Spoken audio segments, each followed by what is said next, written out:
What up, everybody out there? My name is Shon, Rivera, and basically, I'm here to tell y'all my story real quick for a couple of reasons. Everybody tell me I need to tell it, and I guess it's something that everybody need to know. So since people feel like I need to tell it, and everybody want to know it, so here you go. Well, it started a long time ago, probably about I'm gonna say maybe 91, 92, 91 maybe. Um, nah, you know what? I'm gonna take it back a little bit further than that. It started in probably like 88.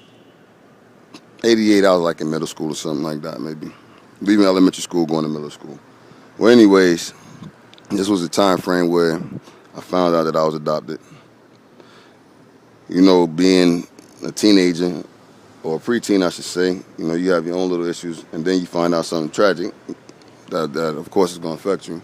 So it affected me, and it affected me in a way of me acting out in a lot of different ways. But at the same time, not understanding and having knowledge, that's why I like to say education first, because if you have education, you got everything. It's something that is very important.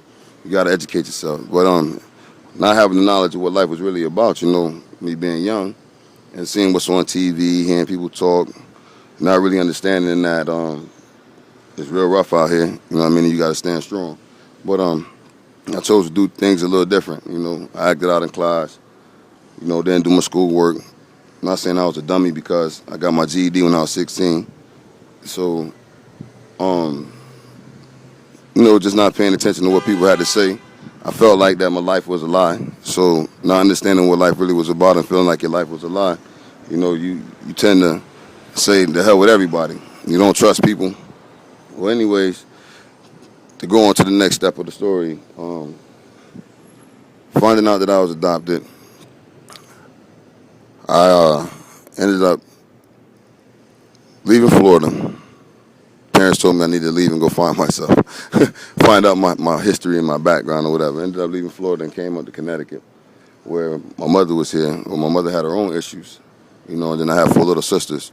So me feeling like that I was a man and then stepping into different responsibilities, I chose to go down a different road.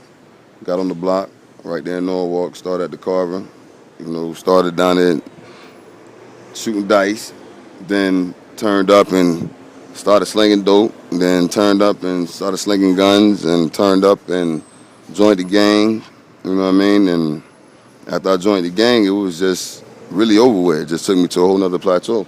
Came to Bridgeport and just basically went to Father Panic Village and, did my thing. That's what they call it, say, do your thing. Yeah, I did my thing. But at the same time, doing my thing was destroying me. It was destroying me in a way that nobody really understood but God himself. And he took me through whatever steps I had to go through because he knew what I had to go. He knew what I had to do or go through and end up for me to be who I am now. And, well, basically, I got caught one time with a pistol on the dirt bike. That was my first charge. Then my second charge was a pistol and a brick and a half of heroin. I was in Father Panic Village. Then my third charge was first degree robbery. And all these charges added up, I ended up getting 10 years for everything. I did 6 off of 10. I went in in 93. I was 16 when I went in. I came out when I was 22. While I was in there, I learned a lot. Not saying that I had to learn a lot while I was, I didn't have to go to prison to learn. So nobody has to go to prison to learn. But at the same time, it woke me up to a lot of different things. And so by that happening, I chose to come, when I came home, I made parole in 99. I came home. I accomplished quite a bit in there. I was on the fire brigade. I worked at the fire station, hazmat training. I did auto mechanics, cooked in the kitchen, so I learned quite a bit of trades. So when I came home, I tried to use some of those trades. But being a convicted felon, I couldn't become a fireman. The hazmat training really didn't hold no weight because it was like certain jobs wouldn't hire me just because of my charges. Everybody say that you could be a convicted felon and you can come home and get a good job. Yeah, you can. And the thing is depends on your crime, what you got charged with. It depends on how fresh you are out.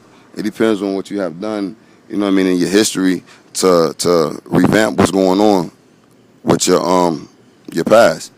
So it's like if you don't make different changes every day to try to better yourself, you're not gonna never get that type of job that they so-called say that you can get coming out as a convicted felon. It takes people 10 years, 15 years just to get their record clean to a certain point where somebody will trust them again.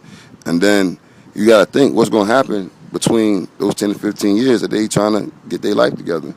Bills still got to get paid. Kids still got to eat. Child support is still on the table. So it's a lot of different things that you got to put into factor when you're looking at these cats coming home from prison and they don't have an outlet. Well, just blessed that I was one of those that came home. I didn't have no kids.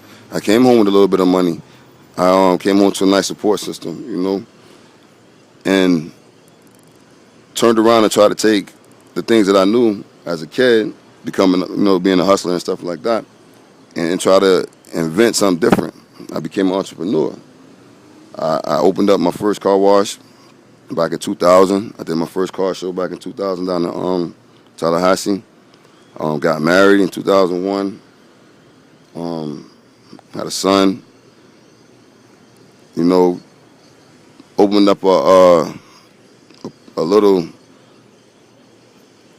youth organization. It was called WGI, and it's still for We Got It, meaning that we was trying to teach entrepreneurship, auto detailing, landscaping, food marketing, and then turned around and linked up with a guy named Ian. He told me a little bit about the computer game. I'm not too savvy with that still, but he told me a little bit about the computer game and the technology nowadays kids need it. So I incorporated that into becoming E1. E1 stands for Education First. We deal with the at-risk youth, 16 to 23, and we're trying to teach these kids basically something different. If somebody would told me that it's a different hustle out here besides selling dope and robbing niggas, I would have done something different, But being so young and the work laws that they have for labor laws, child labor laws, it's crazy because you can tell a kid that I could charge you as an adult for go commit a crime, but I can't let you work and make some money because you're underage. And then if you do let him work and make some money, if he's underage, he's still doing minimum wage. What if he has to help his mother out? What if he has to help his sister out? What if his responsibilities was 10 times stronger than what the average adult responsibilities may be? So you have to take all these things into factor and basically try to come up with a different plan to help these kids put a little bit of money in their pocket, give them a little bit of pride, give them a little understanding, let them know that it's a lot more out here than what they see on TV, what they hear in rap music, what they might visualize or witness on the news. We got to start giving these kids props on the things that they're doing and not just acknowledging them for the things that they're not doing. It's like a double-edged sword. We got to treat the situation with care, because if we don't, we're going to still have the same thing. Because what happened to me was back in the 90s, I should say early 80s. So just imagine what we're in 2011, what the next step going to be. But that's a little brief history of me. I hope it was informational. I hope y'all got a lot of information about me. If not, I don't know what else to say, because, this is my life. It's not who I am anyways. It's what E1 is. So I'm going to say one more time, it ain't who E1 is, it's what E1 is. Education first. Let's educate our youth, and then we can take it to the next level. If we don't, hey, don't be mad what happens, because it is what it is. This is life. The cycle will continue if we don't change, if we don't decide to break it.